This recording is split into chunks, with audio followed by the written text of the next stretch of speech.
Hello students, welcome to perseverance IAS. कल की class में हमने टॉपिक कंप्लीट किया था कार्नेटिक वॉर्स एंड आज की क्लास में हम टॉपिक स्टार्ट करने वाले हैं that is British conquest in India और उसी का एक पार्ट होने वाला है बैटल ऑफ प्लासी। तो चलिए स्टार्ट करते हैं क्लास को। ब्रिटिश कॉन्क्वेस्ट इन इंडिया की मैं अगर बात करूं तो हमने इनिशियली देखा कि यहाँ पर जितने भी ब्रिटिशर्स आए थे वो ट्रेड के पर्पस से आए थे, बट आने वाले समय में इन सभी का जो यहाँ पर फोकस रहता है वो शिफ्ट हो जाता है टूवर्ड्स टेरिटरी। तो किस तरीके से ट्रेड से टेरिटरी की तरफ यहाँ पर शिफ्ट आपको देखने को मिलेगा, उसी को हम कहेंगे ब्रिटिश कॉन्क्वेस्ट इन इंडिया। तो अब जब इन्हें यहाँ पर समझ में आया कि इन्होंने सबसे पहले अपने जो मेन राइवल्स हुआ करते थे in the form of Europeans, no matter वो डच हो, डैनिश हो या फिर फ्रेंच हो, उन सभी को यहाँ से एलिमिनेट कर दिया है। सो अब मेन टारगेट होना चाहिए इनका मेनलैंड इंडिया। और मेनलैंड इंडिया में इन्हें एक चीज़ समझ में आई कि यहाँ पर कुछ मेजर एरियाज हैं जहाँ से बहुत ही अच्छा इकोनॉमिकल बूस्ट हमें यहाँ से मिल सकता है। सो यहाँ पर एक एक करके एरियाज को टारगेट करा जाएगा, जिसके चलते आप देखेंगे फर्स्ट टारगेट जो होने वाला है वो होगा यहाँ पर बंगाल। बंगाल वाला एरिया जो रहेगा वो इनका मेजर टारगेट होने वाला है कि बंगाल जो है वहाँ पर आपको इनकम का एक अच्छा सोर्स देखने को मिलेगा। कई सारी रिवर्स यहाँ से फ्लो होती हैं जिसकी वजह से यहाँ की जो सॉइल है वो बहुत ही फर्टाइल है। एज ए रिजल्ट एग्रीकल्चर भी बहुत अच्छा होता है। तो इस तरीके से इन्हें बंगाल जो है वो अपने मेजर टारगेट के रूप में देखने को है। अब साथ ही साथ आप देखेंगे कि बंगाल के अंदर मात्र 2 बैटल होते हैं। तो इस कॉन्क्वेस्ट की शुरुआत होती है इंडिया में 1757 से। मार्क माय वर्ड्स, कौन सा ईयर मैंने यहाँ पर कहा? 1757 कि ब्रिटिश कॉन्क्वेस्ट की शुरुआत हुई है इंडिया में 1757 से, जब बंगाल में पहला बैटल लड़ा जाएगा जिसका नाम होगा यहाँ पर बैटल ऑफ प्लासी। शुरुआत यहाँ से हुई है एंड एट लास्ट आप देखेंगे इनका कॉन्क्वेस्ट एंड होगा 1856 में, जब यहाँ पर अवध नाम का जो पर्टिकुलर एरिया है उसे एनेक्स किया जाएगा। सो हम बात कर रहे हैं बंगाल की। बंगाल में फर्स्ट आप देखेंगे बैटल ऑफ प्लासी जो कि होगा 1757 में, एंड सेकेंड इंपॉर्टेंट बैटल जो कि इनके लिए डिसाइसिव होने वाला है वो होगा 1764 में, और उसे हम देखेंगे बैटल ऑफ बक्सर के नाम से।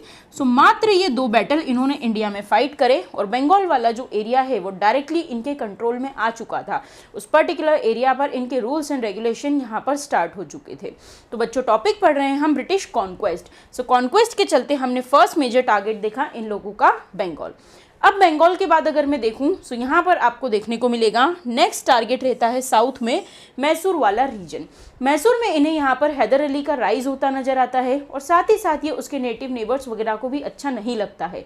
सो अगला टारगेट रहेगा इनका कॉन्क्वेस्ट के चलते मैसूर, एंड मैसूर में यहाँ पर कई सारे जो हैं आपको एंग्लो मैसूर वॉर देखने को मिलेंगे जिसमें हमें एंग्लो मैसूर वॉर्स को कंप्लीट करना है और यहाँ पर एट लास्ट मैसूर में टीपू सुल्तान को फिनिश कर दिया जाएगा और ये पर्टिकुलर एरिया भी ब्रिटिशर्स के अंडर में आ जाएगा। फिर अगला टारगेट इन्हें समझ में आएगा कि मैसूर के जस्ट ऊपर ही एक एरिया और है जो कल को इनके लिए खतरा बन सकता है, और वहाँ पर सबसे बड़ा मेजर जो रीज़न दिख रहा था that was a lack of unity कि सभी लोग आपस में लड़ झगड़ रहे हैं, तो क्यों ना इस चीज़ का फ़ायदा उठाया जाए as per divide and rule, और उस एरिया को भी यहाँ पर हम कॉन्कर करेंगे।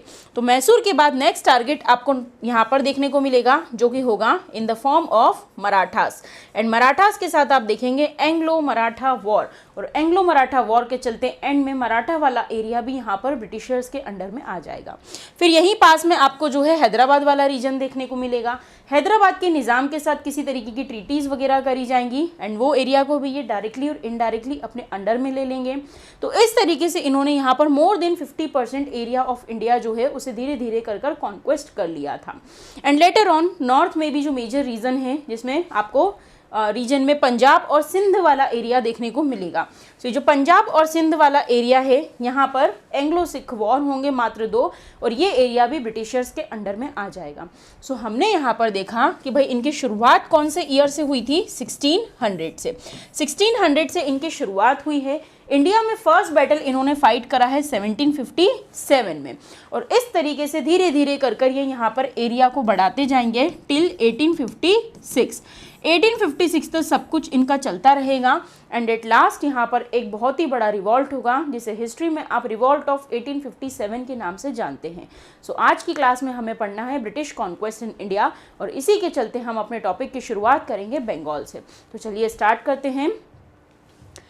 अब आपको यहाँ पर बंगाल से पहले कुछ बैकग्राउंड पढ़ना बहुत ही ज़रूरी है कि अगर मैं बात करूँ इंडिया की तो थोड़ी देर पहले आपने यहाँ पर देखा कि बंगाल वाला रीजन है, बंगाल में आपको यहाँ पर नवाब का रूल देखने को मिलेगा। फिर वहीं अगर हम बात करें तो ये अलग अलग टेरिटरीज हैं, बट इन सभी के ऊपर अगर कोई रूल कर रहा था पैरेलली इस समय, तो वो हुआ करते थे मुगल्स। कहीं ना कहीं यहाँ पर ये लोग मुगल्स के अंडर में आया करते थे। तो थोड़ा सा हम मुगल्स का बैकग्राउंड देखते हैं कि शुरुआत किससे हुई थी, बाबर से। बाबर के बाद सक्सीड कर आया हुमायूं, अकबर, देन जहांगीर। अब हमें क्यों बता रही हूँ आपको इस चीज़ को, तो इसे जानना इसलिए ज़रूरी है कि मुगल हायरार्की में यहाँ पर 4th नंबर पर रूलर आएगा जहांगीर, और ये वही इंपॉर्टेंट टाइम पीरियड था जब इंडिया में ब्रिटिशर्स की एंट्री हो चुकी थी। याद कीजिए मेरी फर्स्ट क्लास जिसमें मैंने आपको बताया था कि कैसे जहांगीर के टाइम पीरियड में कैप्टन विलियम हॉकिंस इंडिया में आया था, as well as Thomas Roe यहाँ पर आया, और कई सारे एरियाज में इनकी फैक्ट्रीज ओपन करी गई। तो एट लास्ट हम कंक्लूड करते हैं कि मुगल्स में जहांगीर, जो कि 4th नंबर का रूलर हुआ करता था, इसके टाइम पीरियड में इंडिया में किसकी एंट्री होती है, यहाँ पर ब्रिटिशर्स की एंट्री हो जाती है। लेटर ऑन इसे सक्सीड करेगा यहाँ पर शाहजहां। देन आपको 6th नंबर का रूलर देखने को मिलेगा जिसका नाम रहेगा औरंगजेब, और औरंगजेब के टाइम पीरियड में आपको इंडिया में यहाँ पर फ्रेंच की एंट्री देखने को मिल जाएगी। तो इस तरीके से यहाँ पर पूरी मुगल हायरार्की है। फिर औरंगजेब के बाद आपको यहाँ पर 2 वीक सक्सेसर और देखने को मिलेंगे, एंड फाइनली इनके इसमें 9th नंबर का रूलर आता है। सो आपको उसका नाम याद रखना बहुत ज़रूरी है कि 9th नंबर का जो मुगल एम्परर आता है उसका नाम रहता है फर्रुखशियार। अब फर्रुखशियार की मैं अगर बात करूं तो इसे हिस्ट्री में मूर्ख राजा के नाम से भी जाना जाता है। आखिर इसने ऐसा क्या किया था, तो इन भाई साहब ने एक इम्पॉर्टेंट इंसिडेंस यहाँ पर किया था जिसके चलते 1717 में, कौन सा ईयर बताया मैंने आपको, 1717 में इन्होंने ब्रिटिशर्स को यहाँ पर रॉयल फरमान जारी कर दिया था। क्या जारी किया था, रॉयल फरमान। क्या होता है ये रॉयल फरमान, और यहीं से सारी की सारी समस्याएं जो है वो स्टार्ट हुई थी। तो अब हम इससे क्लास को कंटिन्यू करेंगे। तो सबसे पहले हमने यहाँ पर क्या देखा, मुगल हायरार्की, उनकी क्रोनोलॉजी, जिसमें हमने देखा 4th नंबर का रूलर है जहांगीर, जिसके टाइम पीरियड में इंडिया में किसने एंट्री ले ली है, ब्रिटिशर्स ने। देन औरंगजेब का जो टाइम पीरियड है, इसके टाइम पीरियड में कौन आ चुके थे, फ्रेंच आ चुके। देन 9th नंबर का रूलर आएगा फर्रुखशियार, और फर्रुखशियार के टाइम पीरियड में उसने 1717 में एक इंपॉर्टेंट इंसिडेंस किया है, that is issuing of royal फरमान, और इसी रॉयल फरमान को दस्तक भी बोला जाता है। चलो अब ध्यान से सुनिएगा कि हमें क्या समझना है। तो बच्चों हमें ये देखना है कि हमें तो पढ़ना है अबाउट बंगाल। सो बंगाल के बारे में मैं आपको क्या बताना चाह रही हूँ, तो मैं आपको ये बताना चाह रही हूँ कि टॉप में दिल्ली वाले एरिया में बैठे हुए हैं मुगल्स, और मुगल्स में उस समय यहाँ पर रूल चल रहा था औरंगजेब का। और जब औरंगजेब का रूल चल रहा था तो इसने अपना एक पर्सन बंगाल में अपॉइंट कर दिया था एज अ गवर्नर। और आप देखेंगे कि औरंगजेब के टाइम पीरियड में बंगाल में पहला गवर्नर जिसे अपॉइंट किया गया था एक पर्टिकुलर प्रोविंस को हैंड ओवर करके, उसका नाम था मुर्शिद कुली खान। क्या नाम था, मुर्शिद कुली खान। तो आप ये याद रखिए कि औरंगजेब ने यहाँ से बंगाल की शुरुआत करी जब उसने यहाँ पर मुर्शिद कुली खान को अपॉइंट किया था। कहाँ पर, बंगाल में। मुर्शिद कुली खान को इसने अपॉइंट किया बंगाल में, और उसके टाइम पीरियड में सब कुछ बढ़िया चल रहा था। फिर धीरे धीरे यहाँ पर जब औरंगजेब की डेथ हो गई, तो डेथ के बाद कुछ 2 वीक सक्सेसर आए, एंड फाइनली 9th नंबर का रूलर आया जिसका नाम क्या है, फर्रुखशियार। और फर्रुखशियार के टाइम पीरियड में एक मेजर इवेंट होता है कि ये जो मुर्शिद कुली खान नाम का व्यक्ति है, अब ये खुद को मुगल से इंडिपेंडेंट डिक्लेयर कर देता है कि भाई अभी तक हम आपके अंडर में थे, मानते हैं, बट अब से बंगाल का जो नवाब है वो इंडिपेंडेंट रहेगा। हम मानते हैं आप हमारे रूलर है, बट अब बंगाल के लिए कोई भी डिसीजन लेना है तो वहाँ का नवाब ही इस चीज़ का डिसीजन लेगा। तो साथ ही साथ ये भी नोट डाउन कीजिए कि मुर्शिद कुली खान ने 9th रूलर फर्रुखशियार के टाइम पीरियड में खुद को इंडिपेंडेंट नवाब डिक्लेयर कर दिया था। तो अब हमें पढ़ना है बंगाल की हिस्ट्री। तो ये हमने सबसे पहले उसका बैकग्राउंड समझा, जिसके चलते आपको समझ में आया मुर्शिद कुली खान को अपॉइंट किया गया किसके टाइम में, औरंगजेब के टाइम पीरियड में। फिर मुर्शिद कुली खान ने जब फर्रुखशियार आया उस समय में खुद को इंडिपेंडेंट डिक्लेयर कर दिया। मतलब अब बंगाल एक ऐसा प्रोविंस हो चुका है, पहला ऐसा इंडिपेंडेंट प्रोविंस था जिसने यहाँ पर या हम ऐसा कह सकते हैं पहला ऐसा प्रोविंस था इंडिया में जिसने खुद को यहाँ पर इंडिपेंडेंट डिक्लेयर किया था। तो अब हमें यहाँ पर पढ़ना है बंगाल की हिस्ट्री। तो उससे पहले आप लोग एक चीज़ समझिए कि बंगाल मतलब जो आप आज प्रेजेंट डे यहाँ पर इंडिया के मैप में वेस्ट बंगाल का मैप देखते हैं, हम उसकी बात नहीं कर रहे हैं, हम ये उस समय की बात कर रहे हैं। और उस समय के बंगाल में कौन कौन सी चीज़ें इंक्लूड हुआ करती थी। सो एक बार देखिए कि उस समय बिहार, बांग्लादेश, उड़ीसा, और वेस्ट बंगाल, इन सभी रीजन्स को मिलाकर नाम दिया जाता था बंगाल। मतलब बंगाल उस समय में अपने आप में बहुत ही बड़ा प्रोविंस हुआ करता था। सो इसके लिए यहाँ पर इसकी कुछ ना कुछ इंपॉर्टेंस भी होगी, बिल्कुल। और बंगाल का नवाब अभी आपने यहाँ पर किसको देखा है, मुर्शिद कुली खान को। मुर्शिद कुली खान के टाइम पीरियड में कुछ चीज़ें और याद रखिए कि जब ब्रिटिशर्स का इंटरफेरेंस यहाँ पर बहुत ज़्यादा बढ़ जाएगा, एज ए रिजल्ट 1704 में ये एक डिसीजन लेगा और ये अपनी कैपिटल को शिफ्ट कर लेगा। इस समय तक बंगाल की कैपिटल हुआ करती थी ढाका। क्या बताया मैंने आपको कि बंगाल की कैपिटल क्या हुआ करती थी, ढाका। बट मुर्शिद कुली खान को यहाँ पर लगा कि बहुत ही ज़्यादा इंटरफेरेंस हो रहा है ब्रिटिशर्स का। एज ए रिजल्ट मुर्शिद कुली खान ने बंगाल की कैपिटल को ढाका से शिफ्ट कर दिया और शिफ्ट कर कर इस कैपिटल को ले जाता है ये मुर्शिदाबाद। मुर्शिदाबाद। सो आपको ये फैक्ट्स पता होना चाहिए कि बंगाल की कैपिटल शिफ्टिंग किसके टाइम पीरियड में हुई है। तो अभी हमने यहाँ पर मुर्शिद कुली खान तक डील कर लिया है बंगाल में। अब एक समय आएगा जब मुर्शिद कुली खान भी यहाँ से चला जाएगा और इसे सक्सीड कर कर यहाँ पर कोई और आएगा। तो बिल्कुल हम यहाँ पर देखेंगे कि मुर्शिद कुली खान के बाद में जो नेक्स्ट इंपॉर्टेंट रूलर आएगा उसका नाम रहेगा शुजाउद्दीन। क्या कहा मैंने, शुजाउद्दीन। लिख देती हूँ मैं आपके लिए यहाँ पर इस क्रोनोलॉजी को कि मुर्शिद कुली खान के बाद अगर मैं बात करूँ सो नेक्स्ट बंगाल का गवर्नर या नवाब कौन बनेगा, शुजाउद्दीन। शुजाउद्दीन के बाद यहाँ पर सक्सीड कर कर आएगा सरफराज खान। सरफराज खान जो है इसके टाइम पीरियड में इसका एक कमांडर हुआ करता था जिसकी नज़र यहाँ पर बहुत ही ज़्यादा थी और एज ए रिजल्ट ये सरफराज खान को फिनिश करेगा और यहाँ पर इसका सोल्जर आ जाएगा जिसका नाम रहेगा अलीवर्दी खान। अलीवर्दी खान। एंड अलीवर्दी खान के बाद आपको देखने को मिलेगा कि बंगाल में जो मेजर नवाब आएगा उसका नाम रहेगा सिराजुद्दौला और यहीं से हमें बंगाल की स्टोरी को स्टार्ट करना है। सो आपने देखा कि बंगाल में पहला गवर्नर किसे अपॉइंट किया गया था या पहला सूबेदार या पहला नवाब, तो वो हुआ करता था मुर्शिद कुली खान। मुर्शिद कुली खान को सक्सीड कर कर कौन आया, शुजाउद्दीन आया। शुजाउद्दीन के बाद नेक्स्ट आएगा सरफराज खान। सरफराज खान को इसी के सोल्जर के द्वारा फिनिश कर दिया गया और अगला यहाँ पर रूलर बना अलीवर्दी खान। और अलीवर्दी खान के बाद जो सक्सीड कर कर आया मोस्ट इंपॉर्टेंट रूलर जिसका नाम आप हिस्ट्री में पढ़ते हैं, जिसका नाम रहेगा सिराजुद्दौला। सो आपको देखना है कि 1756 में बंगाल का नवाब कौन बना, तो उस व्यक्ति का नाम था सिराजुद्दौला।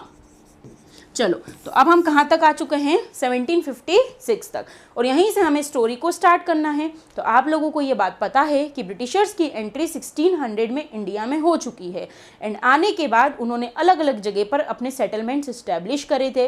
कई सारी जगह पर उन्होंने अपने फोर्ट्स भी बनाए थे, जिसके चलते हमने देखा मद्रास में उन्होंने फोर्ट बनाया था जिसका नाम था फोर्ट सेंट जॉर्ज। फिर हमने देखा कि उन्होंने बंगाल में एक फोर्ट बनाया है जिसका नाम क्या है, फोर्ट विलियम। तो 1700 में बंगाल में फोर्ट बन चुका था जिसका नाम था फोर्ट विलियम और 1756 में नवाब आया जिसका नाम क्या है, सिराजुद्दौला। अब थोड़ा सा आप स्टोरी को कनेक्ट कीजिए कि थोड़ी देर पहले ही मैंने आपको एक चीज़ और बताई है, और वो क्या चीज़ बताई है कि 1717 में 9th मुगल रूलर जिसका नाम क्या है, फारूक शियार। इस फारूक शियार नाम के व्यक्ति ने क्या किया था, तो इस फारूक शियार नाम के व्यक्ति ने यहाँ पर दस्तक इशू किया था, या फिर हम इसे कह सकते हैं रॉयल फरमान। और ये रॉयल फरमान का मतलब होता था ड्यूटी फ्री ट्रेड। क्या कहा मैंने आपसे, ड्यूटी फ्री ट्रेड। सो आपको याद रखना है कि जो फारूक शियार नाम का मुगल एम्परर है, इसने यहाँ पर ब्रिटिशर्स को दस्तक या फिर रॉयल फरमान इशू कर दिया था।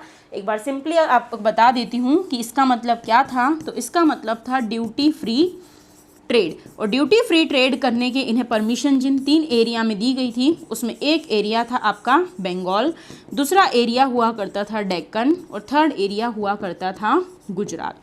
अब देखो समस्या कहाँ आएगी, तो समस्या ये आएगी कि भाई मुगल एम्परर बैठे हुए हैं दिल्ली में, बट बंगाल में कौन बैठा हुआ है, सिराजुद्दौला बैठा हुआ है। ऑब्वियस सी बात है। अब ब्रिटिशर्स की अगर हम बात करें तो बंगाल में वो अपनी फैक्ट्री वगैरह स्टैब्लिश करके बढ़िया बैठे हैं, फोर्ट भी बना रखा है, फोर्ट विलियम, एंड सब कुछ चल रहा है।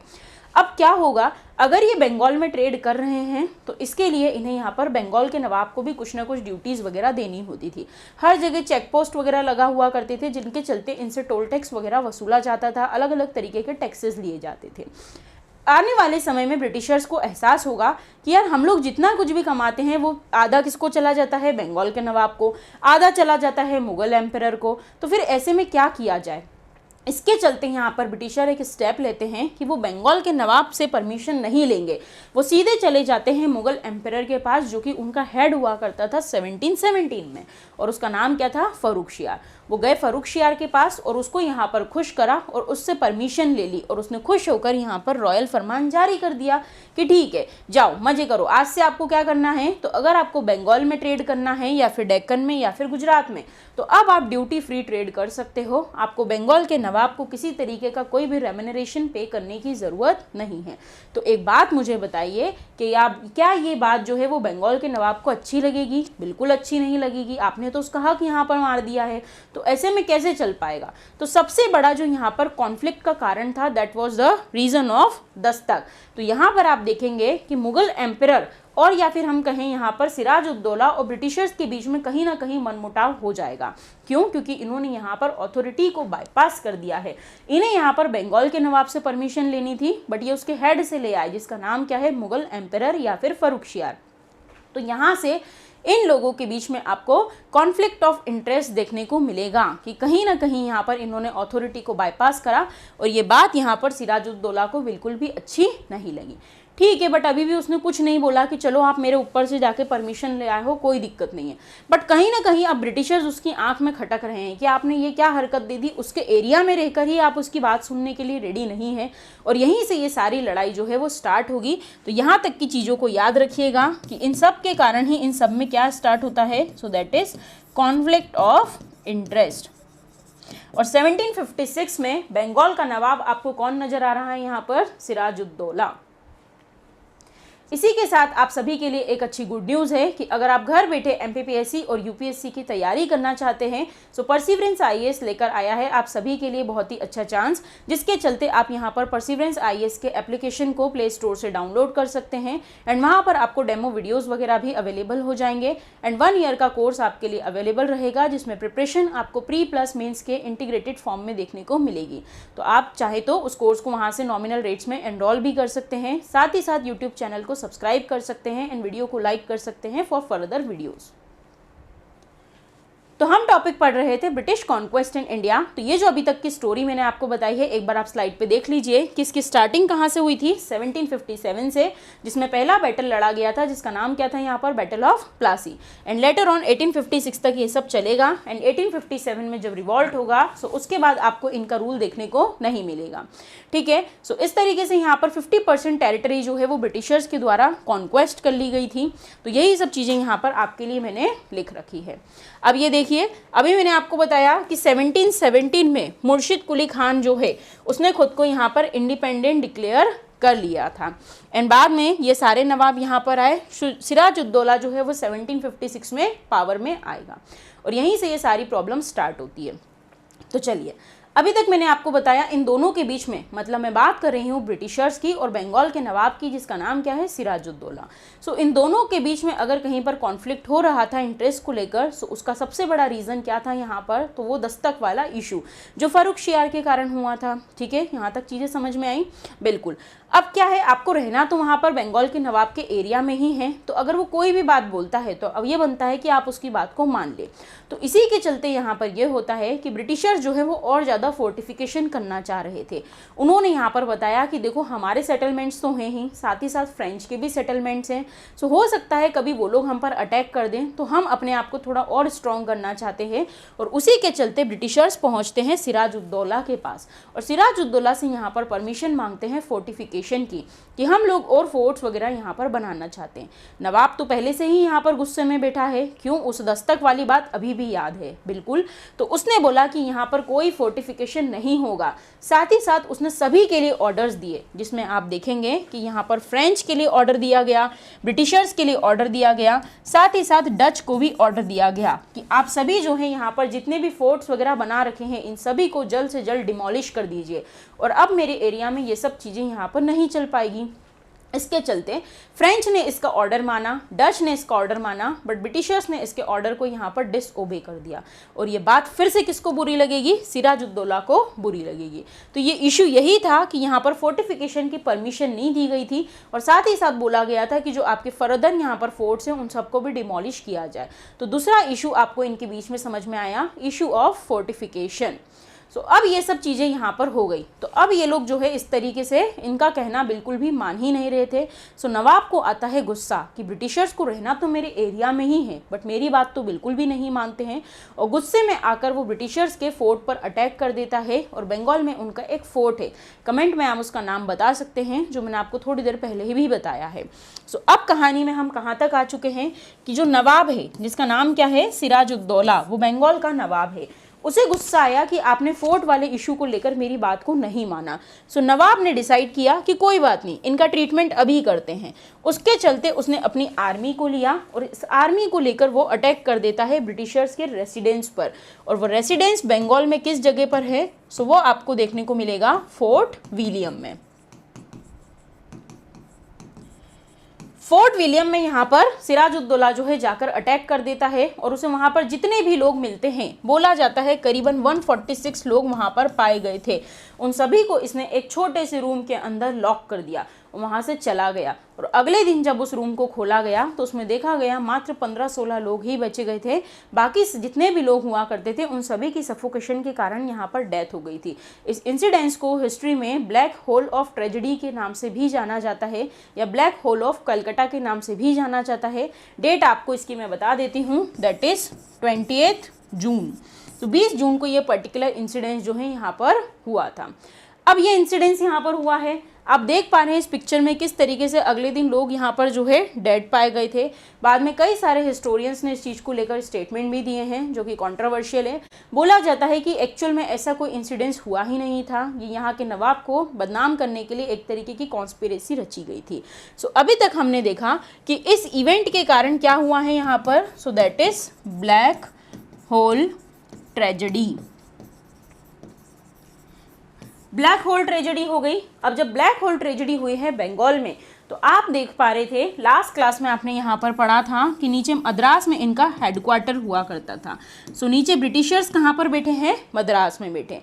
अब जितने भी लोग यहाँ से बच गए थे वो भागकर तुरंत कांटेक्ट करते हैं मद्रास में, और मद्रास में वहाँ पर गवर्नर बैठा हुआ है जिसका नाम क्या है? Robert Clive. रॉबर्ट क्लाइव को ये बात पता चली कि बंगाल के नवाब की इतनी हिम्मत हुई कि उसने ब्रिटिशर्स को उठाकर इस तरीके से कमरे में बंद कर दिया और इतने सारे लोग उनके मारे गए, जिसमें कई तरीके के आपको देखने को मिलेंगे कि इसमें बच्चे, बूढ़े, महिलाएं सब कुछ हुआ करते थे। सो इस इवेंट के कारण रॉबर्ट क्लाइव को गुस्सा आया, तुरंत उसने अपनी आर्मी वगैरह को तैयार करा और वो मद्रास से निकलता है बंगाल के लिए। सो अब आपने देखा ये मद्रास से कहाँ आ गया? बंगाल आ गया।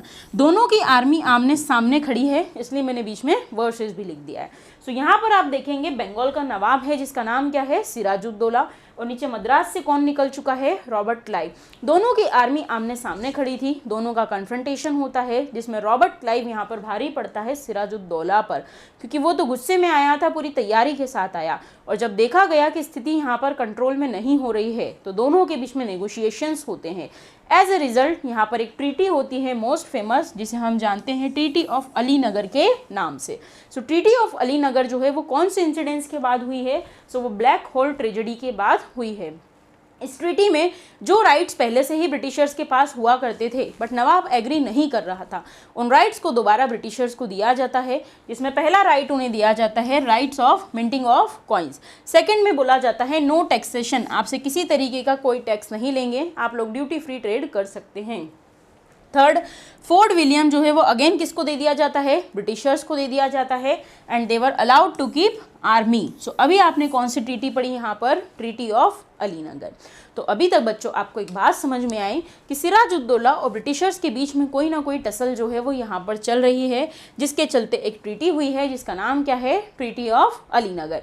ट्रीटी ऑफ अलीनगर में यहाँ पर ये सारे पॉइंट्स जो हैं वो एक्सेप्ट किए जाते हैं। अब क्या हुआ, जब इतने सारे ब्रिटिशर्स यहाँ पर मारे गए तो कहीं ना कहीं रॉबर्ट क्लाइव के दिमाग में ये बात ठन चुकी थी कि अब तो मैं सिराजुद्दौला को किसी भी कीमत पे नहीं छोड़ूंगा। उसके कारण आज यहाँ पर इतना बड़ा इंसिडेंस हो गया है। सो रॉबर्ट क्लाइव जो है वो दिन रात यही प्लानिंग कर रहा था कि कैसे भी कर कर मुझे बंगाल के नवाब को यहाँ पर फिनिश करना है। अब इसके लिए क्या किया जाए, तो ऑब्वियस सी बात है कि जब अगर आप किसी को बर्बाद करना चाहते हो या ख़त्म करना चाहते हो तो जो भी उसके क्लोज वंस होते हैं उसी से आपको उनके राज पता चलते हैं। तो बिल्कुल यहाँ पर सिराजुद्दौला जो है उसको मारने के लिए एक कॉन्स्पिरेसी रची जाती है और इस कॉन्स्पिरेसी में कई सारे लोग जो है वो बढ़ चढ़कर हिस्सा लेते हैं, जिसमें मोस्ट इंपॉर्टेंट कैरेक्टर आपको देखने को मिलेगा उसके कमांडर इन चीफ का। और इस कमांडर इन चीफ का नाम रहता है मीर जफर। इतिहास में इसे गद्दार के नाम से भी जाना जाता है, ट्विटर के नाम से भी जाना जाता है। सो कमांडर इन चीफ रहता है जिसका नाम क्या रहता है, मीर जफर। रॉबर्ट क्लाइव यहाँ पर एक मीटिंग करता है। इस इमेज में आप यहाँ पर देख पा रहे हैं कि कैसे यहाँ पर मीटिंग होती है और मीर जफर से डील करी जाती है कि देखो हमारा टारगेट कौन है, तो वो है आपका नवाब जिसका नाम है सिराजुद्दौला और हम सिराजुद्दौला को फिनिश करना चाहते हैं, बदले में आपको हमारी हेल्प करनी होगी। बट मीर जफर ऐसा क्यों करेगा जब तक उसका कोई पर्सनल इंटरेस्ट ना छुपा हो। और आप समझ सकते हैं कि राजा के बाद अगर कोई राजा बनने के लिए सबसे ज़्यादा इच्छा में होता है तो वो होता है उसका मंत्री। और यही होता है कि यहाँ पर जो इसका कमांडर इन चीफ हुआ करता था वो नज़र गड़ाए बैठा हुआ था कि कब नवाब हटे, कब मैं यहाँ पर अगला नवाब बनूं। तो बिल्कुल रॉबर्ट क्लाइव उसे प्रॉमिस करता है कि आपको हमें यहाँ पर हेल्प करनी होगी नवाब को किल करने में, बदले में मैं आपको जो है बंगाल का अगला नवाब बना दूंगा, नेक्स्ट नवाब ऑफ बंगाल। दोनों के बीच में ट्रीटी हो जाती है। मीर जफर दिन रात इस प्लानिंग में लग जाता है जिसके चलते यहाँ पर नवाब के कई सारे कॉन्फिडेंशियल लोगों को अपने फेवर में लिया जाता है, जिसके चलते आप देखेंगे उसका एक फेमस बैंकर हुआ करता था जिसका नाम था जगत सेठ। उसके अलावा आप देखेंगे यहाँ पर और भी व्यक्ति हुआ करते थे जिन लोगों ने मिलजुल कर रॉबर्ट क्लाइव का साथ दिया। और प्लानिंग हो जाती है अब यहाँ पर कि रॉबर्ट क्लाइव और नवाब के जितने भी खास लोग हैं वो मिलकर किसको मार देंगे, यहाँ पर सिराजुद्दौला को मार देंगे। बट किसी को भी मारना इतना आसान तो नहीं है, वो भी बंगाल का नवाब है, बहुत बड़ी आर्मी को वो यहाँ पर लेकर बैठा है। अब क्या किया जाए, तो इसी के चलते पूरी प्लानिंग कॉन्स्पिरेसी होती है। इसीलिए बोला जाता है बैटल ऑफ प्लासी कभी एक बैटल था ही नहीं, वो तो एक कॉन्स्पिरेसी हुआ करती थी। किसके अगेंस्ट में, सिराजुद्दौला के अगेंस्ट में, जो कि बंगाल का नवाब है। अब देखिए अगर आपको किसी के साथ लड़ाई करनी है तो आपको पहले उसे किसी न किसी तरीके से प्रवोक करना होगा, वरना सामने वाला गुस्से में कैसे आएगा आपसे लड़ने के लिए। और ये लोग तो पूरी प्लानिंग बना के बैठे ही हैं कि हमें फाइट करनी है किससे, सिराजुद्दौला से। और यही होता है कि यहाँ पर ब्रिटिशर्स को प्रवोक करना है सिराजुद्दौला को, और उसे कैसे प्रवोक किया जाए तो इसके चलते मैं आपको एक इंसिडेंस बताती हूँ कि इसकी शुरुआत यहाँ पर कैसे हुई। तो ब्रिटिशर्स ने यहाँ पर प्लानिंग करी, या फिर मैं कहूँ रॉबर्ट क्लाइव की प्लानिंग थी कि हमें प्रवोक करना है नवाब को। और प्रवोक कैसे करें, तो इसके चलते ये लोग क्या करते हैं कि जो बंगाल वाला एरिया है वहाँ पर सिर्फ ब्रिटिशर्स की फैक्ट्री तो नहीं हुआ करती थी, वहाँ पर फ्रेंच की फैक्ट्री भी थी। और उसके चलते आपको देखने को मिलेगा कि वहाँ पर एक फ्रेंच सेटलमेंट हुआ करता था। और ये फ्रेंच सेटलमेंट आपको देखने को मिलेगा जिस एरिया में, उसका नाम था चंद्रनगर।